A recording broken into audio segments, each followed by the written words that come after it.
What's going on, Next Gen fam? Welcome back to Mentor Momentum with Next Gen HQ. We have an absolute powerhouse of a guest for you this week. We got to sit down with X Cummings, the CMO of Embroker.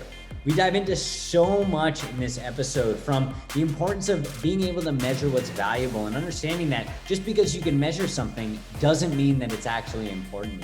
X then shares his insights on how to be vulnerable as a leader of a company. And finally, he opines a bit on the futurist mindset and how, as X puts it, he's able to punch a hole through the present in order to get to the future. So this is one you're definitely going to want to watch. I hope you truly enjoy this episode of Mentor Momentum with X Cummings.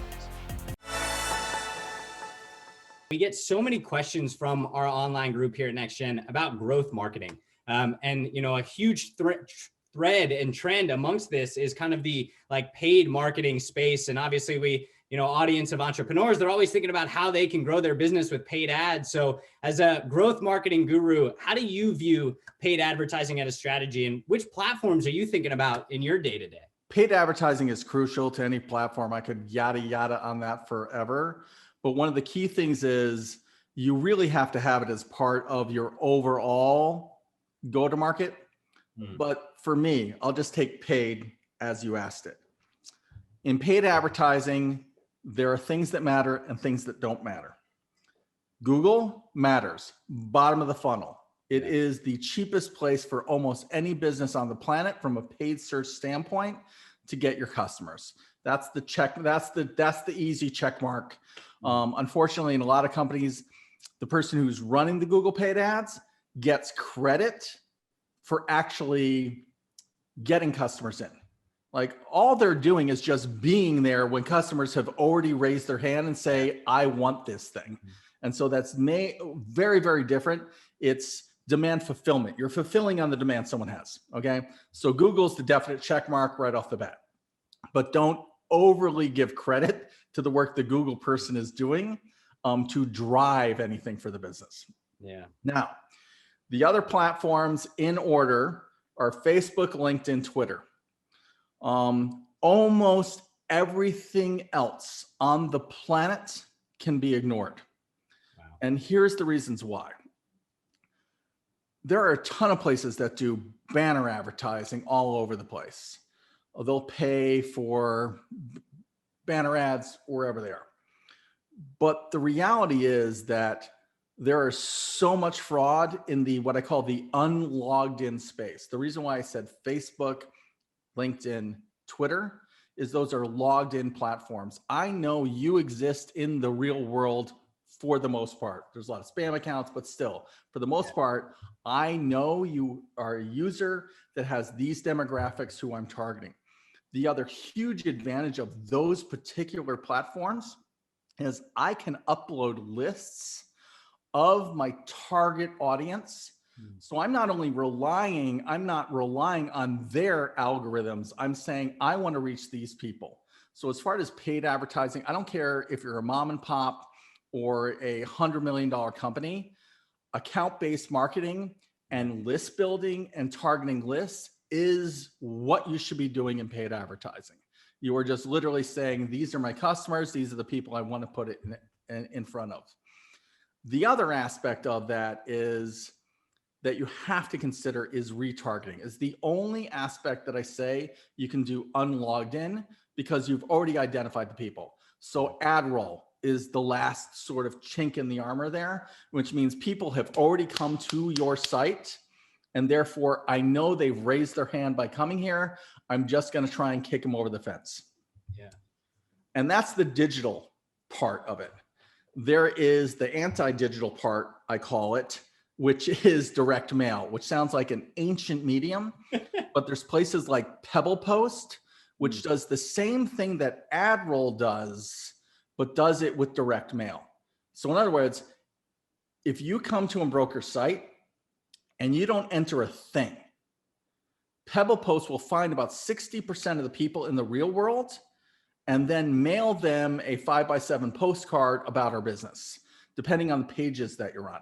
The reason why this is important is if you have what's called a high trust or high cost product, meaning you're coming to Embroker, You don't know us from a hole in the wall, really. We are this stinky, even though we're growing massively. We are this stinky compared to the Prudentials, the Allstate, all these other huge insurance carriers. So, I'm about to like basically pay $5,000 for something, online. Like, is this really real? Yeah. Well, one thing that scammers never use is direct mail. They can use email, they can use all of that, but they can't use direct mail. So all of a sudden, when you get something in the mail, it's like, oh, hey, yeah, it was just on there. These guys really exist. And that's the other part of the kick you over the fence. So that's really how I think about it. I think I keep paid marketing very, very tight and very, very controlled into logged in networks. It's the only place I'll really play. I'll give you a perfect example. Uber shut off $100 million of their banner advertising, the unlogged in stuff. They saw no dip in their acquisition. Wow. Like, that's how much that stuff is useless. And I know a lot of places are going to get pissed at me for saying that, but they're like, oh, it's really cheap. Oh, I can do this really cheap. Oh my God, they're giving me so many bonus impressions, Yeah. Well, that's great. The first million impressions were useless. You know how to really screw you? Let's give you 1 million more of that useless thing. Is there a moment in your career, something that you remember where, you had a failure, a mistake, and something you learned from it that our people can avoid? Yeah, I'm going to give you a general answer. And that is, early in my career, STFU. Like, I thought I was the hottest crap that you could ever see. I was brilliant. People were going to notice my brilliance, and I was just going to succeed. The amount that I didn't know could stun a herd of buffalo. Wow. And it was just like, and you only learn that over time. It was hard for us because I was there at the beginning of the industry. So there were no mentors that existed that we could go to on what this online thing was. So we had to figure it out for ourselves. So I failed miserably constantly. Yeah. And some of the stuff was on those banner ads, and they're saying, oh, wow, they're giving me this. And I realized that it doesn't matter that you're serving banner ads. It's like, it's the customers. It's who is your target audience. I didn't do any real targeting when I was younger in my career. It was all about tonnage. It was all about value. Yeah. And the way that I look at this is, I learned over the years, there's 3 key measures. There's volume, efficiency, quality, VEQ. So you have a volume program, you have an efficiency program, you have a quality program. If they're all 3 in the same one, that's fantastic. So just look at everything you're doing under that lens, because you need things to be efficient, you need things to be volume, but you also need to be quality. Quality influences people. And that's one of the key things. The tonnage stuff doesn't influence people. So that consideration impact that people have, I wasn't concentrating on that. Also, early in my career, I didn't understand metrics. Like, I truly didn't understand. People still don't, but like metrics and analytics, I'll give you a perfect example. What is the click-through rate on an outdoor billboard? Zero. Exactly. It's zero. It's zero. Zero. Exactly. Why? Because you can't click on it. Yeah. So yet people still buy them. I wonder why. Well, I would be in meeting after meeting and people talking about the click-through rate and the banner and stuff like that. And I'm sitting there thinking to myself, well, just because you can measure something doesn't mean that that measure has importance. Yeah. So measure what's valuable, don't value what's measurable. And that's a hard lesson for people to get over early in their career, because they're like, we're going to move the 0.50 to 0.60 on click-through rate. Yeah. Where those measures matter is in the growth loops, is in the growth section, is in the, what's the conversion rate of people coming to my site from signing up and registering, from then going to the next stage, putting in a card or doing a quote. Those loops, those analytics are important. You go too top of funnel on being concerned about those analytics. No, at the time that someone's on your site, those analytics matter. One of the questions we love to ask on this show is putting yourself back in that 20-year-old version of Sean coming out of school. You said you might have thought you were a hot shit and the new kid on the block. What is one piece of advice you would give to that version of yourself? Be vulnerable. I think the key thing for me that I didn't understand is I was hot shit. And so I was being recruited to a lot of places, and therefore I was working with people that were all at the time 10 years older than me. I thought I had to act older. I thought I had to act like the business professional that you see on you don't have any modeling. You see what you see on TV. Yeah. I was an asshole. I mean, it was just terrible. But the thing I learned is, in order to be authentic, be vulnerable.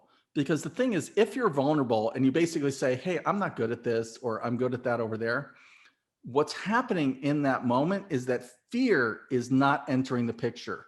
You can only be vulnerable if you don't have fear of being judged or what will they think. Okay. Yeah. So be vulnerable, be open. It's a lot easier for millennials and Gen Z and other people coming up than it was for the Gen Xers. The Gen Xers were vulnerability was feelings people have those. This was not taught. It was not learned. It was not acceptable. So that's a lesson I had to learn. But being vulnerable means you're authentic. Investors, anybody will say, look, that person's not lying to me. That person's not trying to BS me. They're not doing I'm here to build a brand. And they're not doing that thing.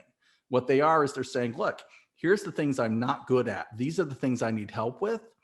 But here's the reasons why I think it'll succeed. If you're vulnerable, it solves so many problems. It solves the ego in trying to land grab within whatever business that you're in as a startup, or it solves founder conflicts between they're this and they're that. It's there's a lot less they and a lot more we. One other question that we were so intrigued to ask you, we've heard you described as a futurist before, and kind of the mindset that you put yourself in, always thinking about that next level, kind of innovation and what's kind of coming in our world and where are we going to be? How do you cultivate this mindset for yourself to keep, kind of looking forward like that? 2 words, be curious. That's all it requires to be a futurist and to think about what the future could possibly bring. Like I said, one of my profiles, I want to punch a hole in the present to get to the future. I love that. In that vein, I think one of the hard things in our industry is the tech industry, Silicon Valley, all these startups, that's what they're doing. They're ushering in the future. At the same time, when you get, I'm going to tie it back to my last answer, when you get non-vulnerable, narcissistic, sociopathic CEOs and startups, they exist in a high degree.